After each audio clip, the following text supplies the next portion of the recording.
Hello hi's, welcome to my channel. This is relax.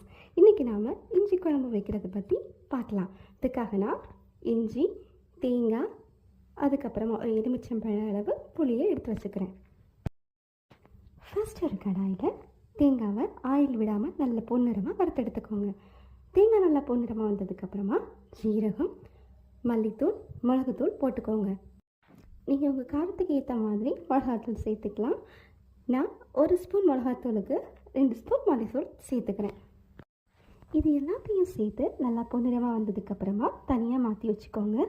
அதுக்கப்புறமா இன்னொரு பாத்திரத்தில் கொஞ்சமாக ஆயில் விட்டு நம்ம கட் பண்ணி வச்சுக்கிற இஞ்சியை நல்லா பொன்னிறமாக வர வரைக்கும் நல்லா வறுத்தெடுத்துக்கோங்க.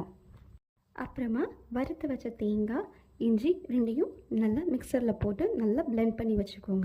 நான் குழம்பு வைக்கிறதுக்காக இஞ்சி வதக்கின அதே ஆயில் தான் யூஸ் பண்ணியிருக்கேன். நீங்கள் வேறு ஆயில் யூஸ் பண்ணிக்கலாம். இந்த ஆயிலில் கொஞ்சமாக கடுகு, கறிவேப்பிலை போட்டு நல்லா பொரிஞ்சு வந்ததுக்கப்புறமா நம்ம அரைச்சி வச்சுருக்கிற மசாலாவை சேர்த்துக்கோங்க.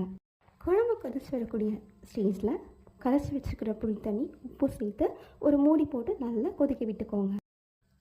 குழம்பு நல்லா கொதித்து அந்த குழம்புல இருக்கிற ஆயில் எல்லாமே தனியாக பிரிஞ்சு வர ஸ்டேஜில் நீங்கள் ஸ்டவ் ஆஃப் பண்ணிக்கலாம். சூடான சாதத்துக்கு கூட வச்சு சாப்பிடும்போது அவ்வளோ அருமையாக இருக்குங்க. அண்ட் இது மந்த்லி ஒன்ஸ் ஆச்சும் யூஸ் பண்ணுங்கள். ஏன்னா உடம்புக்கு அவ்வளோ நல்லது. கண்டிப்பாக ட்ரை பண்ணிப்பா.